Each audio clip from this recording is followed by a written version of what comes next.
देगी कौरमा। तो जी आज हम बना रहे हैं बीफ का देगी कौरमा। तो इसके लिए हमें सबसे पहले तेल चाहिए होगा, जो हमारा 3/4 कप है, तकरीबन पौने कप के करीब हमारा तेल है। तो चाहिए, आइए रेसिपी को स्टार्ट करते हैं। चैनल को सब्सक्राइब करें, लाइक करें, शेयर करें और एक प्यारा सा कमेंट करना ना भूलें। तेल को गरम कर ले और इसमें 4 मीडियम साइज़ की प्याज मैंने काट ली थी और इसको गरम तेल में शामिल किया और इसको हम ब्राउन करेंगे। प्याज को गोल्डन ब्राउन करनी है हमने इसको। इसमें कुछ गरम मसाले हैं, 4 छोटी इलायची है, 2 बड़ी इलायची है, 6-7 लौंगे, 8-10 काली मिर्ची के बीजे, 1.5 टीस्पून मैंने इसमें ज़ीरा शामिल करा और चंद टुकड़े दालचीनी के हैं। जैसे ही प्याज हमारी फ्राई हो जाएगी, हम इसमें गरम मसाला और अपना आधा किलो गोश्त शामिल करेंगे। ये मेरी प्याज करीब गोल्डन ब्राउन होने वाली है। इस स्टेज के ऊपर आप बहुत ध्यान रखेगा कि प्याज जल ना जाए, क्योंकि कौरमे का सारा दारो मदार प्याज के कलर के ऊपर जो होता है। अगर प्याज का कलर आपका डार्क हो गया तो आपका कौरमा भी पूरा डार्क कलर का बनेगा, इसलिए आप ध्यान रखिएगा। जी तो ये हमारी प्याज ब्राउन होने वाली है, हो के करीब है। तो इसमें मैंने सारे गरम मसाले शामिल कर दिए ताकि इसकी खुशबू भी रच बस जाए हमारे कौरमे में।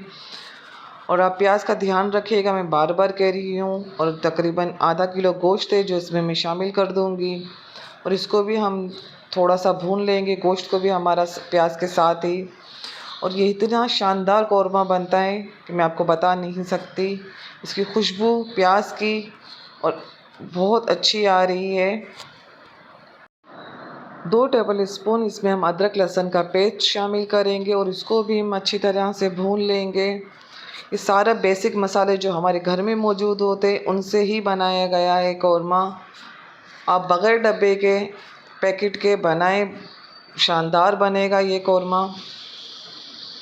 और बहुत आसान है, बहुत सिंपल रेसिपी है। एक एक चीज़ मैंने बताई हुई, कोई चीज़ मैंने सीक्रेट नहीं रखी हुई है इसमें। हम इसको भून लेंगे और इसमें अब थोड़े से अज्जा और शामिल करेंगे। तकरीबन ½ टीस्पून हल्दी शामिल की है इसमें और नमक इसमें मैं डालूँगी 1 टीस्पून। आप अपने टेस्ट के हिसाब से लीजिएगा और इसको भी हम भून लेंगे।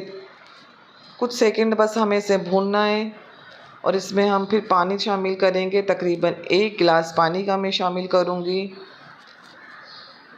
और इसके बाद हम दूसरी चीज़ों की तैयारी करेंगे।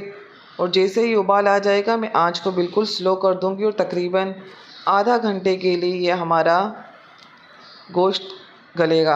उबाल आना शुरू हो चुका है, हम अपनी आंच को बिल्कुल स्लो कर देंगे। दूसरी तरफ ये 1 चम्मच खशखास है और 1 चम्मच पिसा नारियल है, जिसको मैंने पीस लिया है बारीक।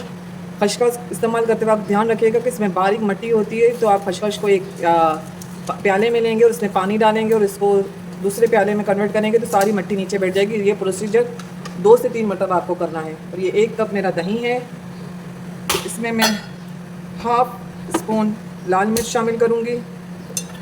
मेरी मिर्च बहुत तेज़ आ रही है इसलिए मैं ½ स्पून इस्तेमाल करूँगी और 1 टीस्पून मैं इसमें पिसे हुए धाने इस्तेमाल करूँगी। ये दही में हम मिला लेंगे और कश्मीरी लाल मिर्च भी शामिल करनी है।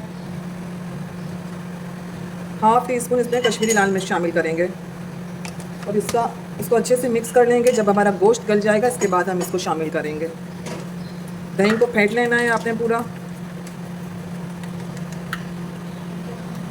और आलू, आपको पता है हमारी आलू जान है हमारी, वैसे कौरमे में आलू डलते नहीं लेकिन हम लोग आलू इस्तेमाल करेंगे। और ये तकरीबन 35 से 40 मिनट लगे थे। इसके बाद मैंने कवर खोला और देखिए धीमी धीमी आंच पर मैंने इसमें पानी शामिल नहीं किया था। इसी पानी में हमारा गोश्त तकरीबन गल चुका है। ये हम चेक कर लेते हैं। जी हमारी बोटी बिल्कुल नरम हो चुकी है। अब इसके अंदर इसके हम अच्छी तरह से आंच को मैंने तेज़ कर दिया और इसकी भुनाई कर लेंगे। हम इसमें अपना दही का जो पेस्ट बना कर रखा था वो उस पर हम शामिल कर देंगे और चम्मच चलाते रहेंगे ताकि हमारे दही का दाना बिल्कुल भी ना बने। और इसके अंदर मैंने जो खशखाश और खोपरे का पेस्ट बना कर रखा था वो भी मैं शामिल कर दूंगी और इसको अच्छी तरह से इसकी भुनाई कर लेंगे। हमें इसकी इतनी भुनाई करनी है कि जो हमारी प्याज है वो भी गल जाए और जो सारा तेल है वो ऊपर आ जाए हमारा। उसकी भुनाई करते रहेंगे हम और इसके अंदर आगे दूसरी भी चीज़ें डलेगी, इसलिए हमें आखिर तक ज्वाइन रखिएगा आप। ये भुनाई करते हुए तेल आना शुरू हो चुका है। अब इसमें हम आलू शामिल करेंगे और मैं दोबारा कह रही हूँ, आलू कौरमे में नहीं डलते हैं, लेकिन हमारे घर में आलू पसंद किए जाते हैं, इसलिए मैंने आलू शामिल किए हैं इसमें। तकरीबन आधा ग्लास इसमें पानी में शामिल करूँगी। वो इसलिए करूँगी क्योंकि आलू हमारे गल जाए, वरना तकरीबन कौरमा हमारा तैयार था। और इसमें मैं तकरीबन आँच को स्लो कर दूँगी और 4 ड्रॉप मैंने इसमें केवड़ा एसद शामिल किया है। 4 ड्रॉप इसमें केवड़ा एसद शामिल कर दिया है मैंने। और अब इसको हम थोड़ा सा घुमाएंगे और इसमें 1/4 स्पून गरम मसाला, जिसमें जावित्री और जायफल भी शामिल है, वो इसमें हम छिड़क देंगे।